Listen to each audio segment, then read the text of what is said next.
Blessed day to everyone. Welcome to OPM, our online prayer meeting. Right here at Jesus Cavite page. God is good all the time. God is good all the time. God is good all the time. God is good all the time.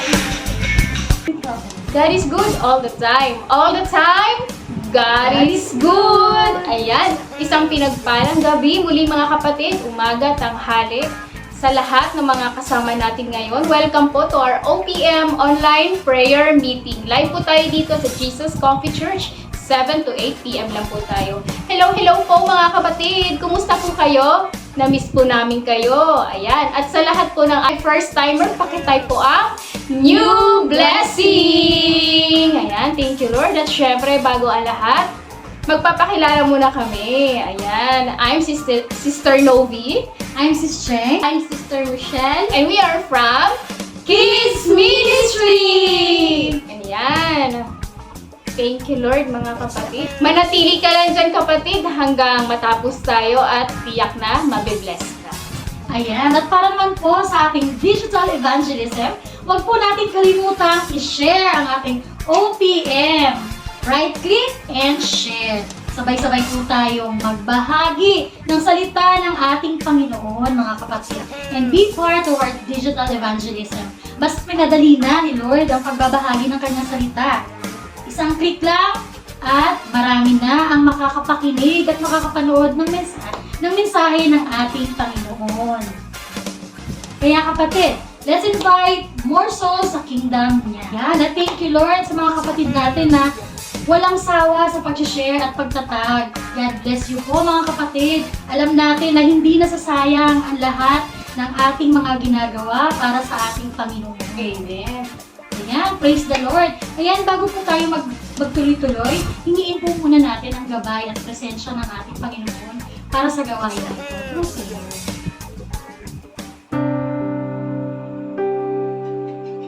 Lord, hinihingi po namin ang iyong pagsama sa aming Panginoon at hayaan mong maranasan namin ang presensya mo. Bigyan mo po kami, Lord, ng karunungan at pangunawa sa mensahe na aming mapapakinggan ngayong gabi. Buksan ang aming mga puso at tenga at mangusap ka sa bawat nanunood at nakikinig ng iyong salita na lumago at magkaroon ng pagbabago ang bawat binghing maiitanim sa kanilang mga puso, Panginoon. Itinataas din namin sa iyo, Panginoon, nabigyan kami ng malinaw na internet connection, Panginoon. Malinaw na connection sa iyo. Dalangin namin, Panginoon, ngayong gabi magbabago ka ng puso at marami pa ang matatanggap at maaabot ng iyong salita. Ngayong gabi din, Lord, makakapagpagaling ka sa may mga sakit. Pawiin ang lungkot at ilumin ang bawat pusong nasasaktan, Panginoon. Sa mga nangungulila at nagdadalamhati, Panginoon, magbibigay ka ng pag-asa at sasagot ka sa bawat panalangin, Panginoon. Muli, Lord, tinataas namin, Lord God, ang katagumpayan ng aming gawain, Panginoon. Maraming salamat, Panginoon, sa pagkakataong ito, Lord. Maraming salamat, Lord, sa mga taong nandito, Panginoon, sa patuloy na maglingkod dahil hindi lang kami lalago, Panginoon, hindi lang kami makakatanggap ng kaligtasan, Panginoon, kundi yung mga taong nakikinig ngayong gabi dito, Lord, tatanggapin nila ang kaligtasan, Lord, at ang buhay na walang hanggan, Panginoon. Maraming salamat, Panginoon. Lahat ng ito, Lord, ay aming ibinabalik ng may papuri at pagsamba sa makapangyarihang pangalan ni Jesus. Amen. Amen. Thank you, Lord. Ayan mga kapatid, katatapos lang po nating manalangin at sa mga kapapasok pa lang, wini-welcome namin po kayo dito sa ating OPM online prayer meeting live at Jesus Coffee Church. 7 p.m. to 8 p.m. lang po tayo mga kapatid at para sa mga first time pakitay po ang New Blessing. Magpupuri po tayo sa ating Panginoon. Ihanda po natin ang ating mga puso para sa awiting pinamagatang Manatili Ka ng Jesus Coffee Church. Ayan, original composition po ng Jesus Coffee Church. Ayan, inaanyayahan po namin ang lahat na sumabay po sa ating pagpupuri. Ayan. Amen.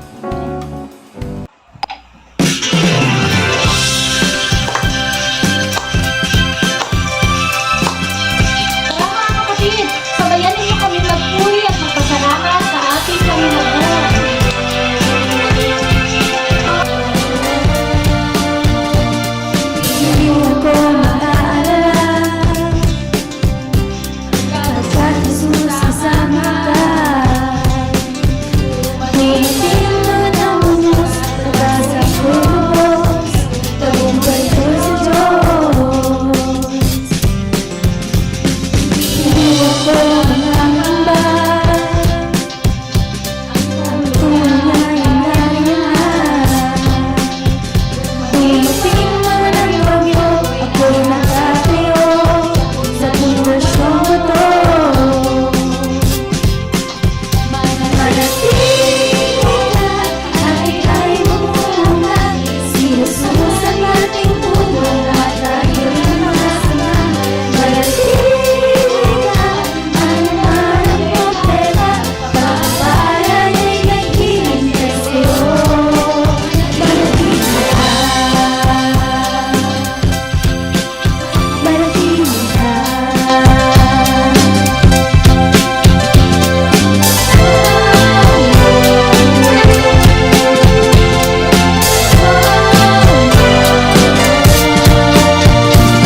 Hindi ka na sa bisig niya.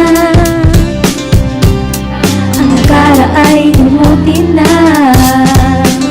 Pagpapatawad kay lubos, mahabag iyong Diyos, hindi mauubos.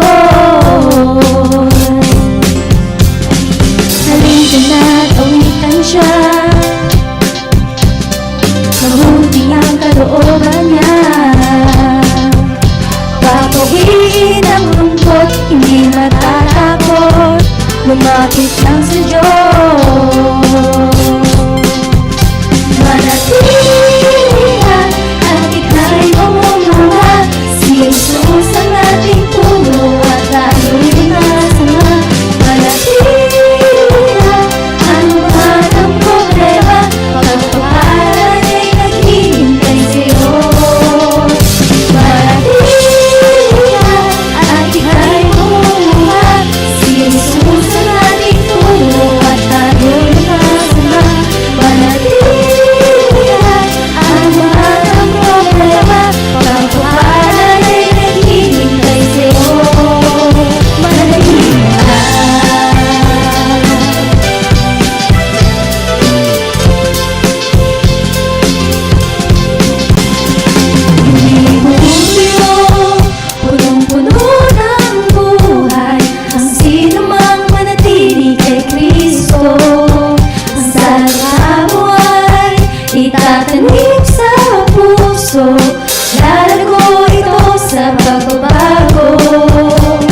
sa iyo, Panginoong Jesus. Tapusin ang takbuhin hanggang sa wakas. Hihintayin ang iyong pagliligtas. Buhay ang Panginoon, siya'y tapat sa habang panahon.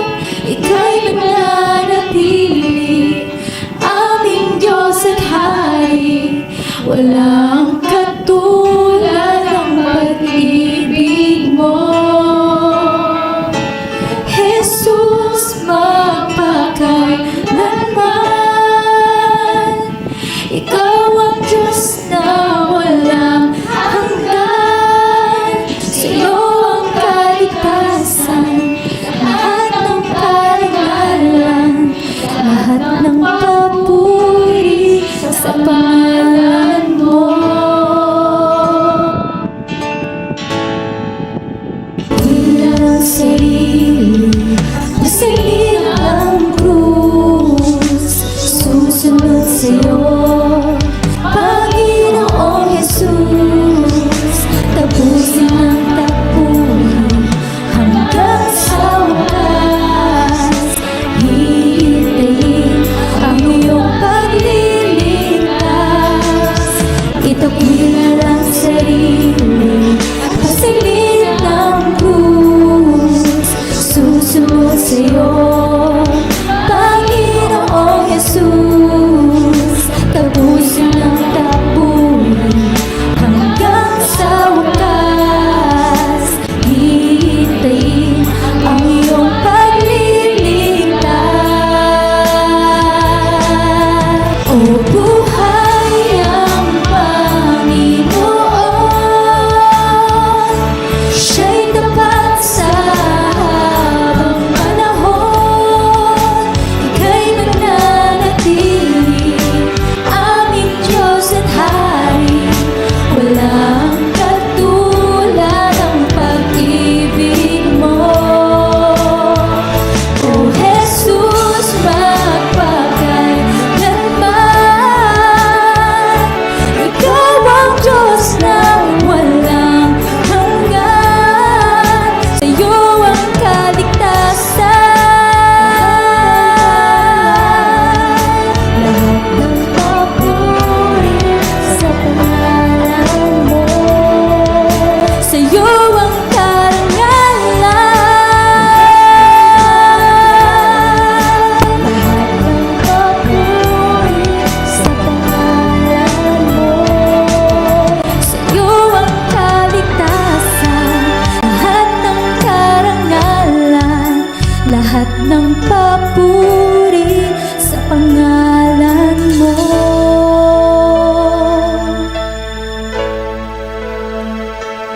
Naghihintay sa pagbabalik,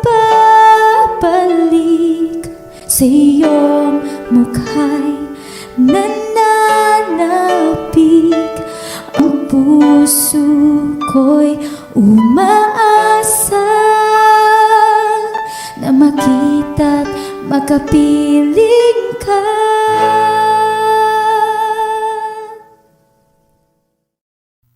Amen! Ang title po ng ating inawit kanina ay Manatili Ka at Nananabik. Ayan, original composition po ito ng ating simbahan. Ayan, thank you Lord mga kapatid. At syempre, pwede nyo rin po ito mapapakinggan sa ating YouTube channel. Search nyo lang po mga kapatid. Nasa comment section po natin yung link ng ating YouTube channel, Jesus Comfy Church. At syempre, nandun na rin po ang ating mga sermons, mga mahalagang kaganapan sa ating church, ayan, mga upcoming events. At syempre, iba pa nating original compositions, nandun din po sa ating YouTube channel. Pwede mo na rin idagdag in playlist mga kapatid. At kapag nandun ka na, mag-subscribe ka na rin. Ayan, thank you Lord. At syempre, pa-follow na rin po mga kapatid itong ating TikTok, ayan, Jesus Comfy, at yung ating Facebook page. Ayan, thank you Lord mga kapatid. Ayan, thank you Lord. Hello po, isang pinagpalang gabi sa ating international churches. J-Comfy Greece, Canada, Chicago, California, at binabati din natin ang ating mga kapatid sa Nasugbu, Nueva Ecija. Yan, ini-invite nga po namin kayo every Sunday for our fellowship. Start po ng service natin ay 11:30 a.m. located at Pinuel Events Place, Gig Mall, Pulang Lupa, Las Piñas City. Second floor po tayo mga kapatid. Ayan, weekly na nga po tayo mga kapatid na nagkakatipon-tipon upang sumamba at magpuri sa ating Panginoon. Ayan, amen! Kaya if you're looking for a place to belong, welcome na welcome po kayo dito mga kapatid. Kaya, whether you are seeking a sense of belonging or searching for a place to call home, our church warmly welcomes you. And yes and amen. Ayan mga kapatid. Thank you Lord. Mag-coffee break po muna tayo. Madali lang po ang coffee break natin mga kapatid. Kung naaalala at nabasa nyo ang Book of Genesis, masasagot nyo ito kaagad. Ayan. Ito na nga ang question natin mga kapatid. Sinong lingkod ng ating Panginoon ang binigyan ng bagong pangalan na Israel? Ayan mga kapatid, sagot na po tayo na ang first 3 na makakakuha ng tamang sagot ay may papremyo na waffle. Wow! Thank you Lord! Ayan, mukhang may tamang sagot na tayo. Ano nga ba ang tamang sagot mga kapatid? Ang tamang sagot ay si Jacob! Ayan, screenshot na po natin ang 3 winners po natin mga kapatid. Ang 3 nakasagot ng tama. Amen. Thank you Lord mga kapatid sa lahat ng sumagot ng ating coffee break. And thank you Lord for joining us tonight on our OPM. Ayan, nasa day 3 na nga po tayo sa ating prayer and fasting. Huwag po tayo susuko mga kapatid. Bigyan pa tayo ng lakas ni Lord para mapagtagumpayan natin ito. Amen. Ayan, kuha na po tayo ng Bible mga kapatid at sabay-sabay po natin basahin at buksan sa Genesis chapter 32 verse 25 to 28. At habang binubuksan po natin ang ating mga Biblia, kami po pala ay patuloy na nagpupuri at nagpapasalamat sa Diyos sa ating mga kingdom partners, builders, pledgers, and supporters. Ayan, sa ating mga tithers, buong galak na nagbibigay at nagbabalik sa ating Panginoon. Praise the Lord po sa buhay ng ating mga kingdom partners. Salamat sa Diyos sa buhay niyo po mga kapatid. Ayan, talaga namang tapat ang ating Panginoon at lahat ng ginagawa natin sa Kanya ay may kapalit na pagpapala. Subukan mo lang kapatid, magbalik ka sa Kanya at tiyak na ibabalik niya rin sa'yo ng siksik, liglig at uumapaw na pagpapala. Subukan mo si Lord pagdating sa bigayan. Kung hindi niya buksan ang durungawan ng langit at ibuhos sa inyo ng masaganang pagpapala. Amen! Ayan, kaya mga kapatid, kung natinatch ka ni Lord ang puso mong magbigay, nasa comment section po ang ating mga Gcash at video accounts. At ang good news ay napakadali na din ang pagbibigay sa ating Panginoon sa Sanctuary. Ayan, yehey! Kaya mga kapatid, nasa comment section natin ang ating mga Gcash number at video bank accounts para sa mga mas convenient na pagbibigay. Ayan, God bless you 100-fold mga kapatid for your generosity. Ayan, thank you Lord. Ayan, thank you Lord. Basahin na po natin ang Genesis chapter 32 verse 24 to 27 sa magandang balita Biblia. Verse 24, naiwang mag-isa si Jacob. 25, nang maramdaman ng lalaki na hindi niya madaig si Jacob, hinampas niya ito sa balakang at ang buto nito'y naligsan. Verse 26, sinabi ng lalaki, bitiwan mo na ako at magbubukang liwayway na. Hindi kita bibitiwan hanggat hindi mo ako binabasbasan, ika ni Jacob. Verse 27, tinanong ng lalaki kung sino siya at sinabi niya, siya si Jacob. Amen. Manalangin po tayo. Aming Diyos, Ama na makapangyarihan sa lahat, Panginoon, pinupuri at dinadakila namin ang iyong pangalan. Ngayong gabi, Lord, samahan mo nga po kami, Panginoon. Ikaw ang manguna, ikaw ang mangaral at at mangusap, Panginoon. Nakikinig kami sa iyo, Panginoon. Bigyan mo po kami, Panginoon, ng wisdom, knowledge, and understanding, Panginoon. At hipuin po, Panginoon, ang puso ng bawat nakikinig ngayong gabi, Panginoon. Pagpalain nga po ng Panginoon ang lahat na nakikinig, Panginoon, ng iyong mga salita na magbibigay buhay at pag-asa, Panginoon. Samahan mo kami sa aming day 3, Panginoon, ng prayer and fasting, na patuloy naming maranasan, mangusap, sasagot ka sa aming panalangin, Panginoon. Binabalik namin lahat ng papuri at pagsamba sa pangalan mo, Jesus. Amen. Thank you, Lord. Thank you, Lord. At bago tayo dumako, mga kapatid, sa ating topic ngayon, bigyan muna natin ng konting background. Ayan, ang ating pag-uusapan ngayon. Ngayong gabi na si Jacob. Talaga nakaka-excited itong kwento ni Jacob, no? Sino nga ba itong si Jacob? Ayan, si Jacob po ay anak ni Isaac at ni Rebecca, na apo naman ni Abraham at ni Sarah.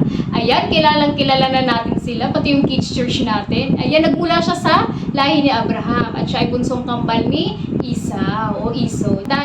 Diba, si Jacob din ay sa mababasa natin si Genesis 28:12 na sinabi doon na nanaginip siya na isang hagdang nakatayo sa lupa na abot hanggang langit. At nakita niya ang anghel ng Diyos na umaakyat at bumababa sa hagdan. Grabe, nakaka-amaze. Ang pangalang Jacob in Hebrew word ay Jacob carries the meaning of cheater or deceiver. Yun lang. Dahil 2 beses na niyang niloko ang kanyang kapatid na si Esau.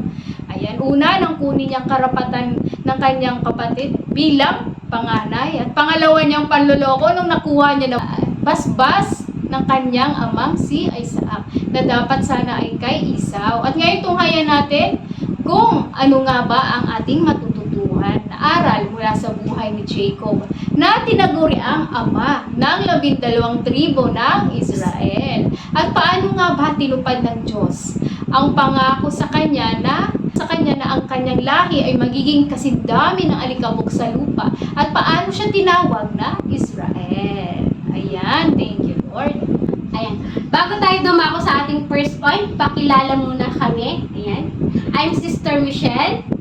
I'm Sister Cheng. And I'm Sister Novi. And we are from Kids Ministry. Welcome po namin muli kayo dito sa ating OPM with your prayer and fasting. Ayan, grabe no, ang bilis ng araw at kalagitnaan na tayo ng taong 2024 dahil sa grasya lamang ng ating Panginoon. Ayan, thank you Lord. Andito na nga po tayo sa ating day 3 ng prayer and fasting. Kumusta na po ba ang lahat? Nangihinaman ang ating katawan pero patuloy naman lumalakas ang ating espiritu. Amen. Kapit lang mga kapatid. Mapapagtagumpayan natin ito sa tulong ng Diyos. Ayan, at nasa word na po tayo mga kapatid. Ang topic natin ngayong gabi ay si Jacob. Para po sa ating first point, submit to God's will. Amen. Submit to God's will. Ulitin natin mga kapatid. Submit to God's will. Amen. Ayan. Alam ko palagi nating naririnig ang word na submit. Pero ano nga ba ang ibig sabihin ng submit? Submission means to accept or yield to a superior force to the authority or will of another person, or sa Tagalog ay magpasakop. Paano nga ba tayo magpapasakop sa will ni Lord? Maaaring madaling sabihin at pakinggan, pero sa kabilang banda, mahirap gawin. Maraming karakter sa Biblia ang nagpapakita ng pagpapasakop sa Diyos. Sabi sa Genesis 28:21, pagkatapos managinip ni Jacob ng hagdan mula sa lupa hanggang langit ay nagpakita sa kanyang Panginoon at pinangakuan siya na pagpapalain siya. Kaya naman, pagkagising ni Jacob, bigla siyang namangha at sumumpa sa Panginoon na nagsabi, Panginoon, kung sasamahan po ninyo ako at bibigyan po ako ng pagkain at damit, at kung makakabalik po ako muli sa bahay ng aking ama na walang masamang nangyari sa akin, kikilalanin ko po kayong aking Diyos. In this verse, Jacob acknowledged his dependence on God and makes a vow to submit to God's will. Nilatag niya ang kanyang plano at ipinagkatiwala sa Diyos. Nag-submit Nagsubmit siya sa will ni Lord at nang ibinigay niya ang kanyang desire for God's presence, protection, provision at guidance sa kanyang buhay at sa kanyang paglalakbay. Pinakita ni Jacob ang kanyang willingness to surrender his own plans and desire to align with God's purposes. Isa pang pagpapakita ng pagpapasakop ni Jacob ay nung nakinig siya at sumunod sa kanyang magulang na huwag siyang mag-aasawa ng taga-Kanaan. Nag-submit siya at sumunod. Kagaya na lang sa atin kapag may pinapagawa at inuutos si Lord. Nakikinig ba tayo? Nakikinig ba tayo kaagad o nagbibingi-bingihan ka lang? Sinasabi mong saglit lang, Lord, wait lang hanggang lumipas ang oras na hindi ka pa rin kumikilos. Delay obedience is disobedience, kapatid. Submission involves obedience to God's commands. Kapag may pinag-uutos, sumunod agad. Bilang isang mananampalataya, we need to give up our own will and surrender to God's will. Para magawa natin yon, kailangan magpasakop tayo sa will ni Lord by trusting Him, to trust in His ways, to trust in His wisdom, in His power, that He is in control, that He has good plans for you, and you have to trust in goodness. Amen. Submission means putting God's desire above your desire, kapatid. Submit means to surrender. Submit means to let go and let God. Hayaan mong si Lord ang kumilos sa buhay mo. Submit means to acknowledge the power and sovereignty of God na kaya niyang gawin ang lahat. Amen. Walang imposible sa Diyos. Parang sa isang lugar na first time ka palang makakarating. Paano ka makakarating sa pupuntahan mo kung wala direksyon? Paano ka makakarating sa destinasyon mo kung wala kang guide? Hindi mo mararating yun, kapatid, kung hindi ka hihingi ng tulong. Yung magtuturo sa'yo ng direksyon ay walang iba kundi si Jesucristo na siyang daan ng katotohanan at buhay. John 14:6, walang ibang makakapunta sa Ama kundi sa pamamagitan lamang niya. Ganun din, hindi tayo makakarating sa langit kung hindi natin tatanggapin bilang Panginoon at tagapagligtas. Magpasakop ka sa Diyos, surrender and submit to Jesus. Pag nag-submit ka sa will niya, hindi ka maliligaw, hindi ka madadapa. Dahil tiyak ang future mo.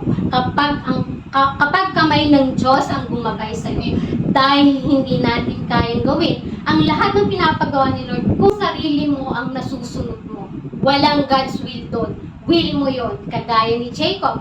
Kung hindi niya sinunod ang magulang niya at kung hindi siya naglingkod kay Laban, makikilala niya kaya ang mapapangasawa niya? Diba? Hindi naman. Nagpasakop si Jacob kay Laban at nagpakumbaba siyang naglilingkod. Kung hindi sinunod ni Jacob ang kanyang mga magulang, may encounter kaya niya ang Diyos? Hindi, kapatid.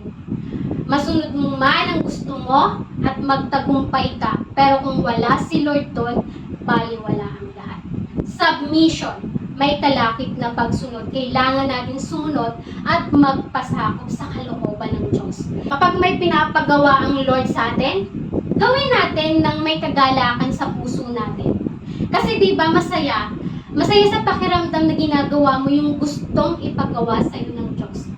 Para sa kaharian niya at naluluwalhati din natin ang Diyos.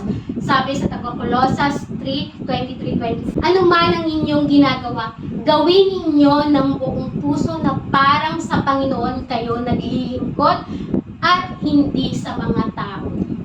24, sapagkat si Kristo ang Panginoong pinaglilingkuran ninyo at alalahanin ninyong pagkakalooban kayo ng Panginoon ng gantimpalang inilaan niya para sa inyo. Amen. Thank you, Lord. Sa Diyos tayo naglilingkod at hindi sa tao. At di ba masayang kumilos ayon sa kalooban ng Panginoon? Kasi sa bawat gagawin mo, kasama mo siya.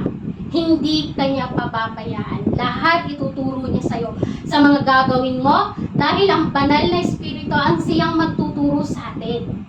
magkukundig sa mga kasalanan. Ang Holy Spirit ang gagabay at magko-comfort. Submit to God. Pasanin ang krus at itakwil ang sarili. Because God, when we submit to God, sure victory na tayo. Amen. And the perfect example of submission is Jesus Christ. Kaya, submit to God's will, mga kapatid. Amen. Amen. Sa ating mga manuals, ayan, may question po tayo. Sagutan po natin ang number 1. Sino si Jacob? At ano nga ba yung mga nagawa niya dapat nating iwasan?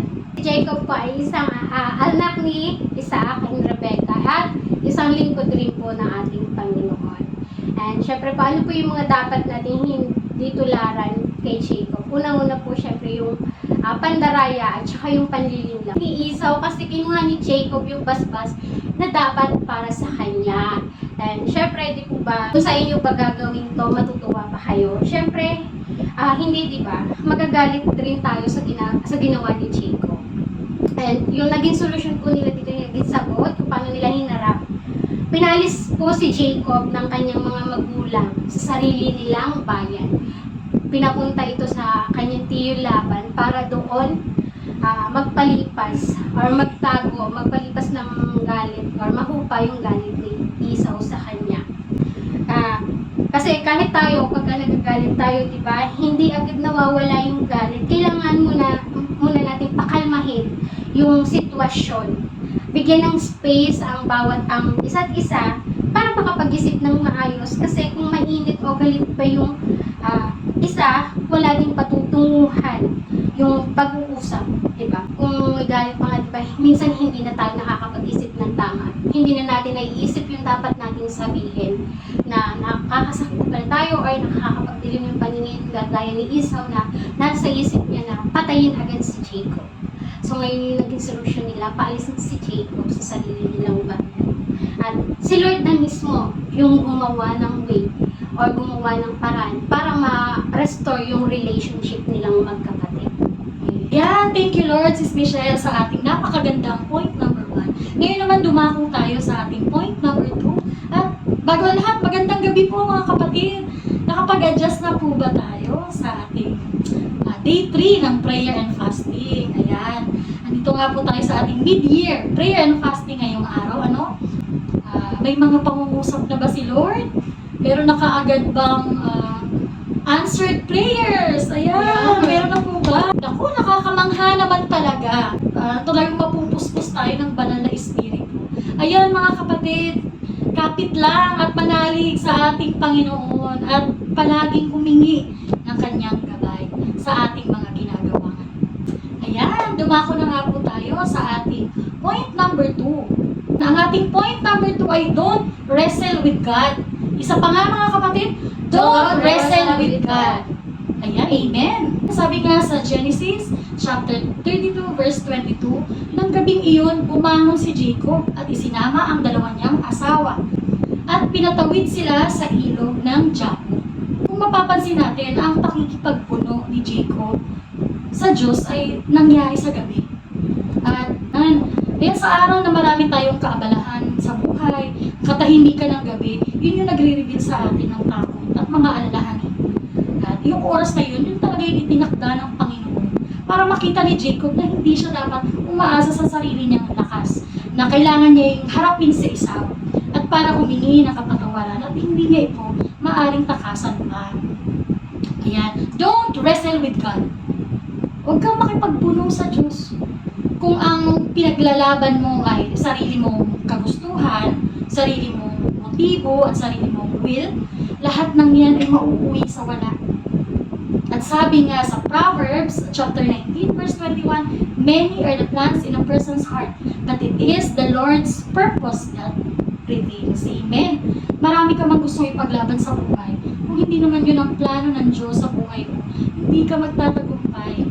Kaya, sundin natin ang kalooban ng ating Panginoon, mga kapatid. Ayan, kilalanin natin ang ating mga mali at kahinaan sa harapan niya. Magpakumbaba. At sa pamamagitan lamang ng awa ng Diyos, kaya niya tayong patawarin. Dahil maging tayo man ay pinatawad din ng Diyos at nilinis na sa ating mga kasalanan sa krus.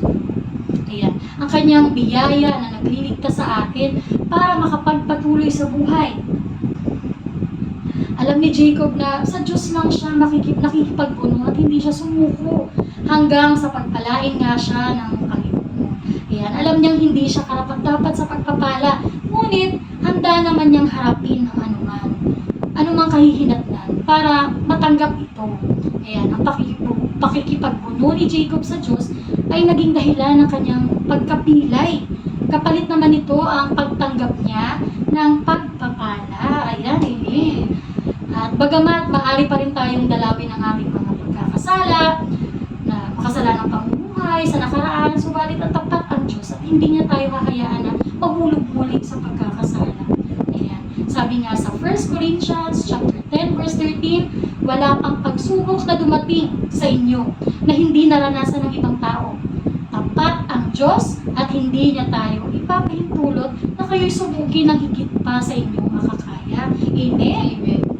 Talagang tapat ang Diyos at makakatagpo tayo ng kapatawaran mula sa ating mga kasalanan kay Kristo. Gayon din ang kakayahang magtagumpay. Kaya tayong mga binago na at pinatawad na ng Diyos ay iniimbitahan na makibahagi sa gawain ng Diyos sa mundo. Ayan, may mga bago na tayong pangalan. Ayan. At mapagkakatiwalaan natin ang Diyos na siya'y tapat sa kanyang mga pangako. Amen. Maraming beses na niyang napatunayan ito. Ang pangalan ni Jacob na mandaraya ay tila nakikita sa malaking bahagi ng kanyang buhay.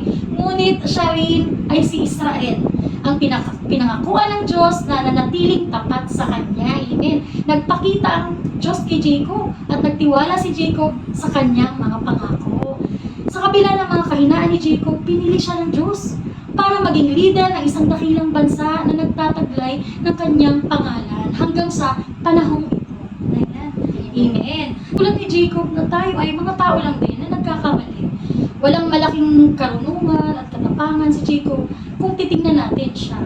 Matutukso lang tayo dahil si Jacob ay kagaya din natin hindi perpekto dahil hindi naman tayo ang sentro ng mga dakilang gawain ng Diyos sa mundo, kundi ang Diyos. Kaya narapat natin ibalik lahat ng papuri sa Diyos at alalahanin na ang buhay ni Jacob sa kabila ng ating mga kabiguan, maaari pa rin tayong gamitin ng Diyos para sa kanyang mga plano at kanyang kaharian. Ayan. Nagkamali man tayo sa nakaraan, hindi yun basihan ng pagmamahal ng Panginoon sa atin dahil nung una pa man ay inibig na niya tayo, pinili at tinawag. Ayan. Sabi nga sa Jeremiah 1:5, before I formed you in the womb, I knew you.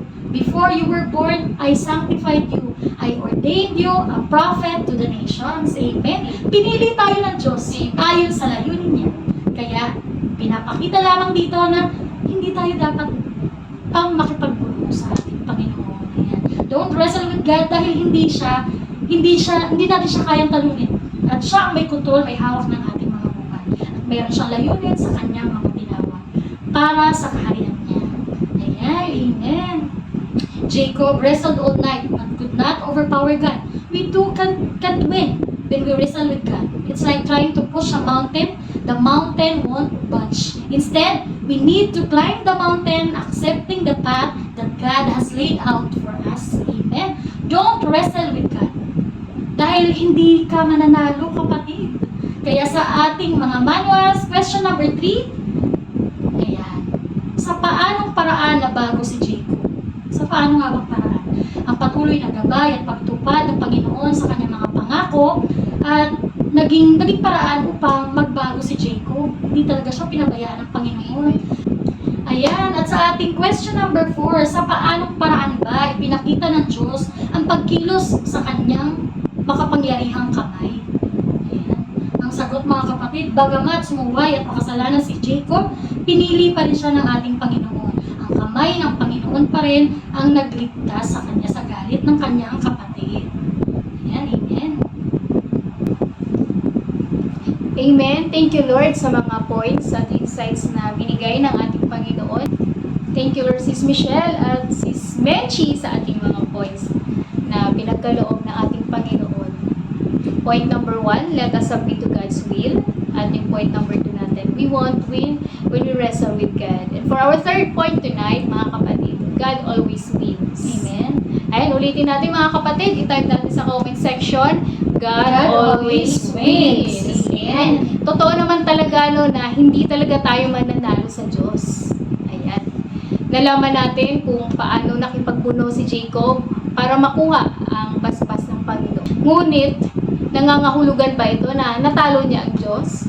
No, mga kapatid. Maaaring nakuha niya ang blessings ni Lord, pero kahit kailan, wala pang nananalong nilikha sa manlilikha. Dahil hindi naman talaga natin kayang talunin ang makapangyarihang Diyos sa anumang labanan. Dahil Diyos siya at tao lang tayo. Sabi dito sa Genesis 32:26, but Jacob said, I will not let you go until you bless me. Ayan. At sa verse 29, alam natin dito mga kapatid, alam nyo, binasbasan nga siya ng Diyos. Kung mapapansin natin mga kapatid, kapag may gustong makuha si Jacob, hindi niya agad ito sinusukuan. Diba? So, bagkus pinagsisikapan niya pa itong makuha. At iyon nga ang isa sa special traits na nakita ko sa kanya. He's a good fighter. Napatunayan niya ito sa Genesis 29:20-28 kung paano he worked for 14 years for Laban's 2 daughters na dapat sana ay 7 years lang para kay Raquel. Pero dahil dinaya siya ni Laban, nadoble ang kanyang taon ng paglilingkod. So, anong mensahe nito sa atin? Sabi ni Jesus sa Matthew 7:12, gawin ninyo sa inyong kapwa ang nais ninyong gawin nila sa inyo. Nakita natin kung paanong pandaraya ang ginawa ni Jacob kay Esau. Ay nangyari din sa kanya. Jacob, who had deceived his father, is in turn deceived and cheated by his uncle Laban. Sapagkat hindi natutuwa ang Diyos sa likong gawa, dahil laging tama at matuwid ang pamamaraan ng Diyos. He is a righteous God. God's plan and purpose will always prevail. Ang mga nangyayaring ito kay Jacob ay pagtuturo at pagdidisiplina sa kanya.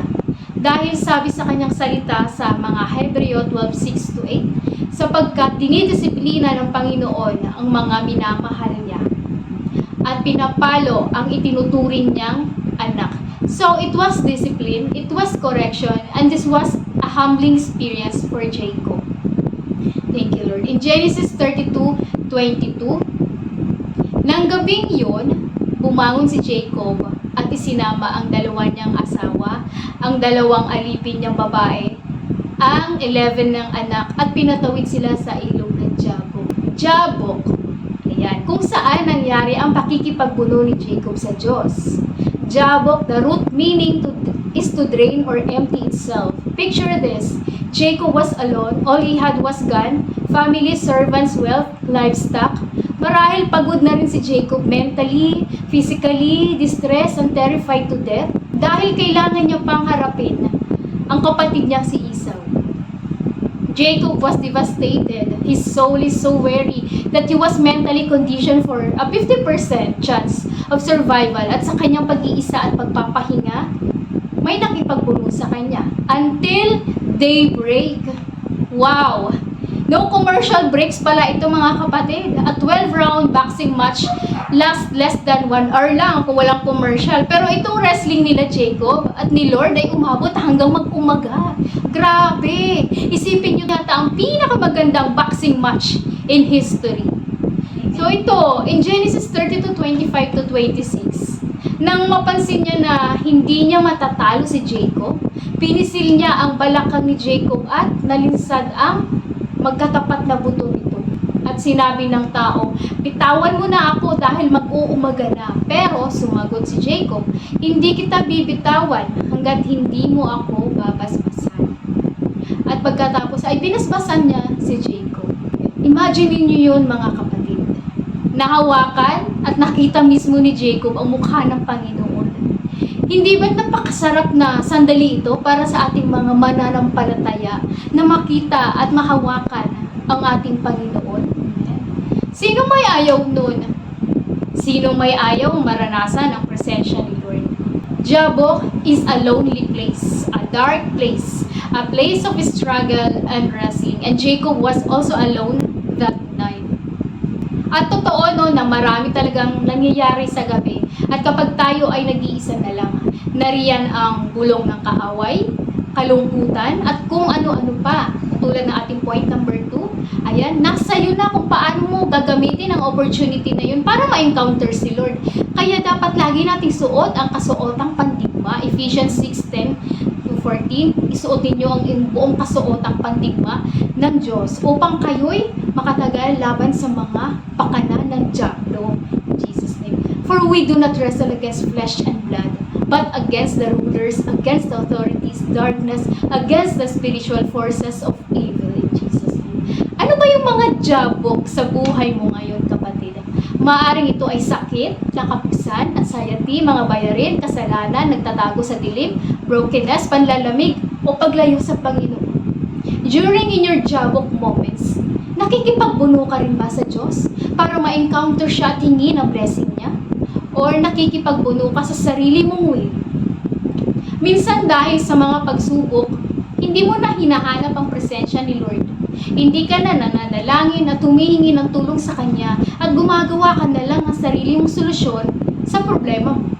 Nanatili ka na lang sa isang sulok at gumagawa ka na lang ng sarili mong plano at desisyon na hindi siya kasama si Lord. Minsan, sinusubukan tayo ng Diyos, hindi para pahirapan, kundi para ituwid at dalisayin tayo kagaya ng isang ginto. Inaalis niya ang impurities dahil mahal niya tayo. Paano ba tayo magre-respond sa mga pagsubok na to? We need to admit and humbly acknowledge our weaknesses before God. Minsan, bago tayo pagpalain ni Lord, sinusubukan niya muna tayo sa ating kahinaan. Jacob was no longer fighting, only clinging.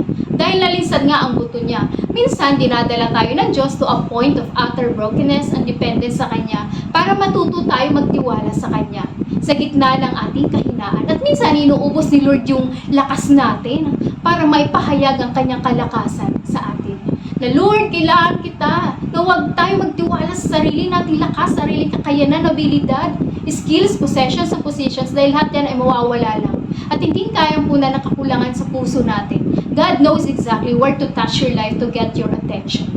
Kaya mga kapatid, sabi nga sa 2 Corinthians 12:9, My grace is sufficient for you, for my power is made perfect in your weakness.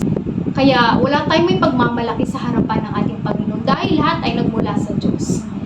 Jacob was a man of faith dahil patuloy pa rin niyang dinakila, pinuri at sinamba ang Panginoon sa gitna ng krisis ng buhay niya. Patuloy pa rin siya nagpasalamat at nananalangin dahil alam niyang tapat, buhay at totoo ang Diyos ng kanyang amang si Isaac at lolo na si Abraham. Dalangin namin mga kapatid na kagaya ni Jacob, makipagbuno din tayo sa Diyos. Hindi para ipagpilitan ang sarili mong kagustuhan but to seek His face, His presence, and His will. Dahil laging panalo ang Diyos. Hindi natin siya kayang talunin mga kapatid sa anumang labanan. Masasaktan ka lang kapag pinagpipilitan mo ang gusto mong mangyari. Makipag-wrestle tayo sa Kanya means maglaan tayo ng oras sa pananalangin. Yung ating acts meaning means A is for adoration, praising who He is and what He has done. And C, confession, saying sorry for the harm we've done, caused God and others. Thanksgiving, thanking God for all He has done for us. At yung asking God to grant us what we need. At humingi ka sa Kanya dahil hindi madamot si Lord, ibibigay niya ito kapag tama ang motibo ng puso natin. Lalo na kung ito ay patungkol sa kaharian niya. Kaya naman mga kapatid, dahil ang totoo mga kapatid, hindi naman talaga malayo ang Diyos sa atin. Lagi natin siyang kasama sa ating kalungkutan. Maging sa mga kakulangan natin, maging sa ating mga kasalanan, alam ng Diyos lahat yan. He is omnipresent, all-knowing, omniscient, and omnipotent God. Batid niya ang laman ng puso at isip natin. Yung minsan, tsaka lang natin na-realize na, Lord, kailangan pala kita kapag nasa lowest point na tayo ng buhay natin. Minsan, pinagpipilitan pa nga nating sagutin niya yung mga panalangin natin dahil naiinip ka na. Alalahanin natin mga kapatid, kung ano dati nung hindi pa tayo natagpuan, dahil sa habag at grasya, biyaya niya, kaya tayo ay naligtas. Kaya pag sumikapan natin hanapin ang mukha ng Panginoon sa jabok moments natin. In 2 Chronicles chapter 7:14, If my people who are called by my name will humble themselves and pray and seek my face and turn from their wicked ways, then I will hear from heaven and I will forgive their sin and will heal their land. Amen. Ang totoo, ikaw lang naman ang hinihintay niya, kapatid. Kagaya ni Jacob nung pagkakita niya sa taong papalapit sa kanya. Hindi lang siya tumayo lang at tinitigan yung tao, kundi nakipagbuno talaga siya. Alam niya sa sarili niya na hindi bastang tao, yun yung nakita niya. At sa Diyos siya nakipagbuno. May mga hinihingi po tayo sa Diyos, tama po ba? Lalo na ngayong prayer and fasting natin. Alam niyo po, masaya si Lord na pagpalain tayo. Masaya siyang sagutin ang mga prayer request natin. Pero minsan, kailangan niya munang subukan ang faith natin sa Kanya para lumago tayo. Dahil gusto niyang pasalamatan natin siya sa maliit na pagpapala para mapagkatiwalaan din tayo sa malaking pagpapala. Dahil talaga namang pinagpala siya ni Lord. Pero bakit gusto niya pa rin ng another blessing? Dahil sa kanyang kahinaan na reveal ang kanyang takot bilang tao. Takot na baka salubungin siya ng kapatid na may galit sa kanya. Marami pa rin siyang alalahanin. He intends to spend the night alone, no doubt, in desperate prayer. Kaya kung ano man ang nakapending na prayer request mo, kapatid, sa ating Panginoon, patuloy mo pa rin i-wrestle yan kay Lord. Mangulit ka pa rin kay Lord. Dahil sabi sa Matthew 7:7, ask and it shall be given to you. Seek and shall find. Knock and it shall be opened to you. Kaya naman mga kapatid, marahil hindi pa sa pinapasarapan ni Lord yung pangako niya. Pero in His perfect time, not ours. Dahil tiyak ang pangako ni Lord wrestle with Him in a way na mapiplease siya. Hindi ka makikipagbuno para sa sarili mong desire. Because you can never oppose God and win. Dahil kahit kailan, hindi nananalo ang kasamaan sa kabutihan. Hindi din matatalo si Lord pagdating sa bigayan, pagdating sa karunungan. Yung galing mo at talent, skills, and abilities, galing lahat kay Lord yan. Kaya, anong ay pagmamalaki mo? Kung lahat na meron tayo ay galing sa Diyos. Kaya piliin mo naman si Kristo, kapatid, na maghari sa buhay mo. Dahil kapag pumanig ka kay Kristo, panalo ka na. Diba? If God is for us, who can be against us? Christians are in a war. The good news is that we win dahil 2,000 years ago, naipanalo na ni Jesucristo ang laban. Anong laban? Laban sa kamatayan. Nung siya'y ipako sa krus. Ito ang good news, mga kapatid, dahil napagtagumpayanan niya ang kamatayan. Bakit siya pinako sa krus? Dahil sa ating mga kasalanan. Ito ang magandang balita, mga kapatid. Good news na merong Diyos na nagmahal sa tao ng labis-labis at dahil sa kanyang pag-ibig sa sanlibutan, isinugo niya ang kanyang bugtong na anak na walang iba kundi si Jesucristo. Siya'y nagkatawang tao at ipinako sa krus para sa ating mga kasalanan. And after 3 days, nabuhay namang muli. At kung tayo ay sasampalataya sa Kanya, maniwala tayo, ay magkaroon tayo ng buhay na walang hanggan sa langit kasama siya. Good news yun, mga kapatid, na ipako na lahat sa krus ang ating mga kasalanan. Wala nang power si Satan sa atin, kaya sa mga pagsubok natin, keep that in mind. In John 16:33, sabi ni Jesus dito, but take heart, I have overcome the world. We are victorious in Christ. Kaya mga kapatid, lumaban ka naman para kay Kristo dahil pinaglaban ka rin niya sa krus. Minsan kailangan muna tayong subukin bago ibigay ang pagpapala para matuto tayong lumuhod at magpakumbaba. Kaya ano ba yung mga tingin mo sa buhay mo na hirap kang ipanalo o yung naipanalo mo nga pero wala naman si Kristo? Pride, insecurities, fear, possessions and positions, sin. Kapatid, humble yourselves, mga kapatid, and seek God's face. Jabbok, a place where Jacob made his total surrender to God. From Jabbok to Penuel. Dahil sinabi niya, nakita ko ang mukha ng Diyos, pero buhay pa rin ako. Ayan, and in that place, sa Jabbok then, where Jacob got his new character and new name. From Jacob to Israel, yung dating Jacob na mandaraya, daybreak comes and Jacob is no longer Jacob. The deceiver, bagong identity na siya kay Kristo dahil he has been renamed and reborn. Jacob was a changed man. Jacob's physical disability was a sign of his new humility. Kagaya sa ating mga mananampalataya, simulan mo nakipag-isa tayo kay Jesus Christ. Di ba binigyan niya tayo ng bagong pagkatao, bagong pangalan? Bago nilalang na tayo at nilibing na ang dati nating pagkatao. Kaya nilibing na ang ating mga kasalanan at ang identity natin ay nakay Kristo na. Amen. Kaya sabi diba sa Isaiah 43:1, 1, 2, 3, fear not, for I have redeemed you, I have called you by name, you are mine. Ayan. The devil knows your name, but he calls you by your sin. Pero si Lord, God knows your sin, but calls you by your name. Grabe, no? Amazing yung pag-ibig ni Lord sa atin. Nilimot na lahat ng ating mga kasalanan. Tinapon na sa kailaliman ng dagat. Kaya mga kapatid, lahat ng negative thoughts natin ay malinaw na hindi galing sa Diyos. Dahil kapag na kay Lord na, may kapayapaan ka na hindi nagmumula sa mundong ito. Kaya kung ano man, mga pinaglalaban mo ngayon, isuko mo na yan kay Lord, kapatid. Dahil hindi ka naman talaga mananalo. Kung meron man tayong dapat ipaglaban, yun ay walang iba, kundi ang ating pananampalataya sa ating Panginoong Hesukristo.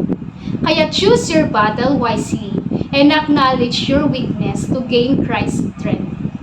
Ayan, thank you mga kapatid. Get in a good fight with God and let God win in your life. Kaya, mula gabi, nakipagbunog si Jacob. Gabi ay sumisimbolo ng kadiliman, kung saan hinango tayo ng Diyos mula sa dilim. Nang mag-umaga na matapos ang wrestling nila means new beginning. Kagaya ng awa at habag ng Diyos sa atin. Laging sariwa. Daybreak means tapos na ang laban. At totoong tinapos na rin ni Jesus ang laban nung siya'y namatay sa krus. Acknowledge your weakness to gain Christ's strength. Isaiah 40:29, He gives strength to the weary and increase the power of the weak. God blesses Jacob for beyond what he asked.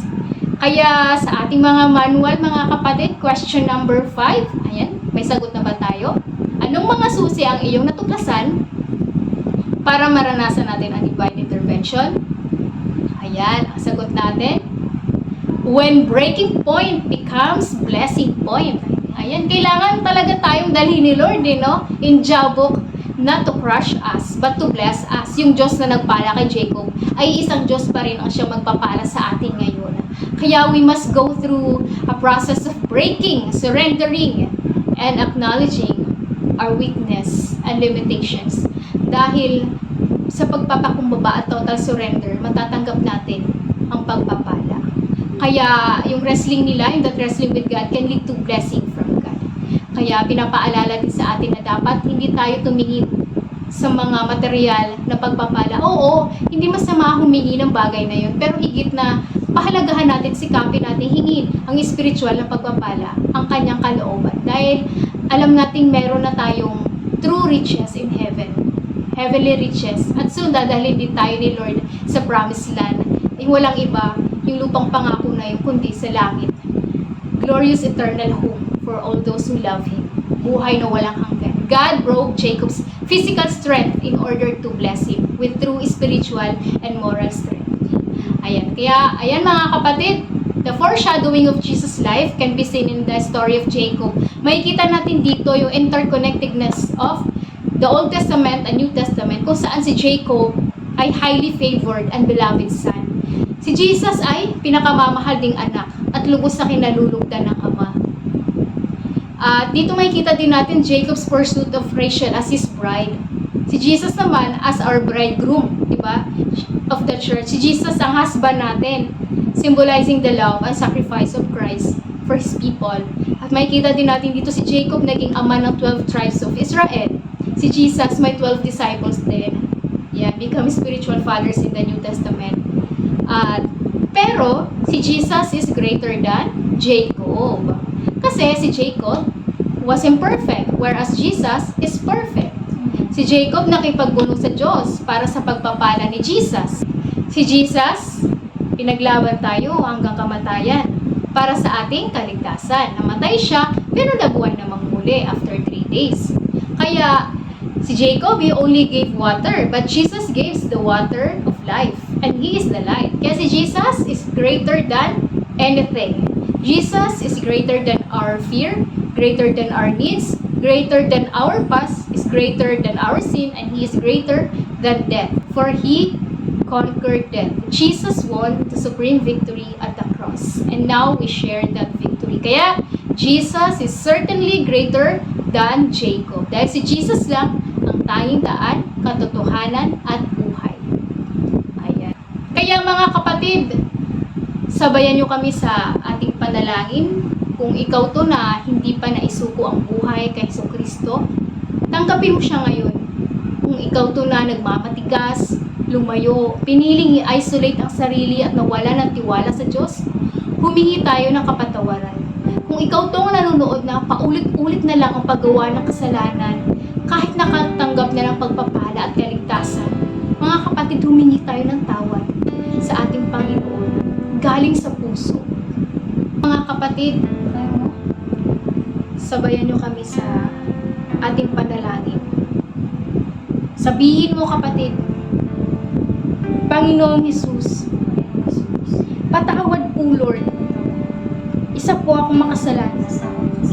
Patawarin mo po ako sa aking pagkukulang. Patawad po, Lord, kung lumayo ako sa iyo. Panginoon, binubuksan ko po ang aking puso. Natanggap kita sa aking buhay bilang Panginoon at tagapagligtas. Lord, isulat mo ang buong pangalan ko diyan sa aklat ng buhay sa langit. Salamat, Panginoon, sa pagpapatawad at sa buhay na walang hanggan. Sa pangalan ni Jesus. Amen. Amen. Amen. Praise the Lord. Mga kapatid, kung sumabay ka sa ating prayer of acceptance, pinatawad ka na ng ating Panginoon. Amen. At meron ka ng buhay na walang hanggan sa langit kasama niya. Bago na yung pangalan mo, mga kapatid. At in 5 minutes, matatapos na tayo. Pero bago yan, muli natin hingi ng presensya ni Lord at ipanalangin ang bawat isa. Samahan niyo kami mga kapatid, manalangin tayo at hingin ang kanyang pagpapala. Hindi lang sa material na bagay sa mundong ito, kundi higit ang pagpapalang spiritual. Spiritual maturity, protection, provision, and healing. Hallelujah. Thank you, Lord Jesus.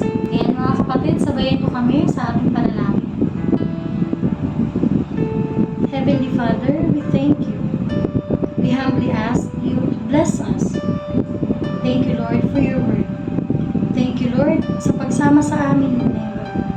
Salamat, Panginoon, sa salita mong totoong buhay at mabisa, tatagos sa mga pusong nagmamatigas. Salamat, Panginoon, sa kapatawaran sa aming pagtalikod sa iyo. Lord, itinataas namin sa iyo ang panalangin ng aming mga kapatid. Healing and deliverance sa mga may sakit, Panginoon. Yung mga nasa ospital, may kidney failure, dadaan sa operasyon, we pray, Lord, for your provision and healing power.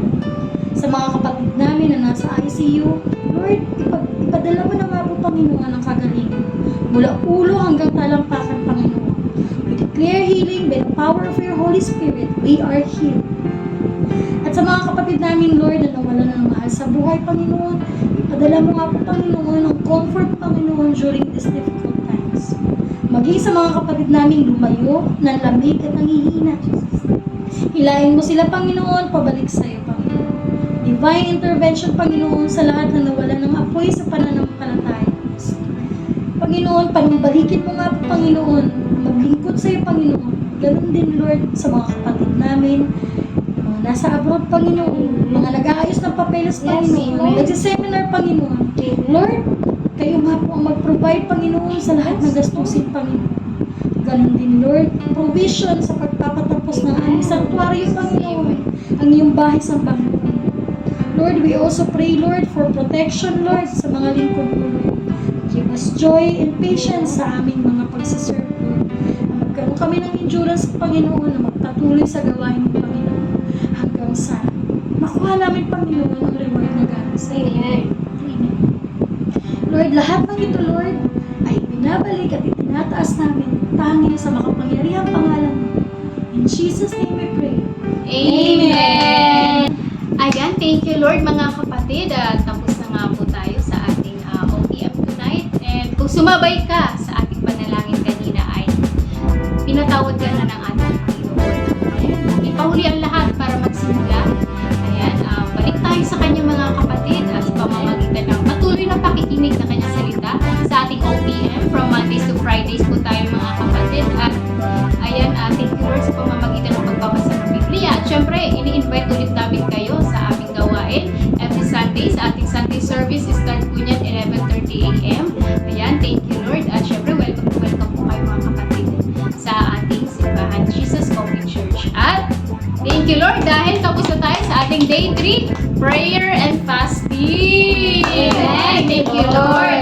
Ngayong huling 6 na buwan, mga kapatid ng 2024, Sama-sama tayong mga has na maniwala na kikilos ang makapangyarihang kamay ng Diyos sa ating mga buhay upang tayo ay tulungan, palakasin, pagalingin, palayain, pagtagumpayin, at pasaganahin. Let us believe and pray for God's mighty hand to work.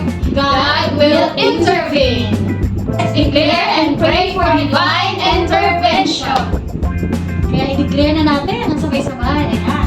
I am a child of the Most High God. I am blessed. I am full of wisdom, full of power, full of potential. I can do all things. I will overcome. I have a great destiny in Christ. I believe it. I receive it. In Jesus' name, Amen. Power to you, Messiah, The Lord of Lords and the King of all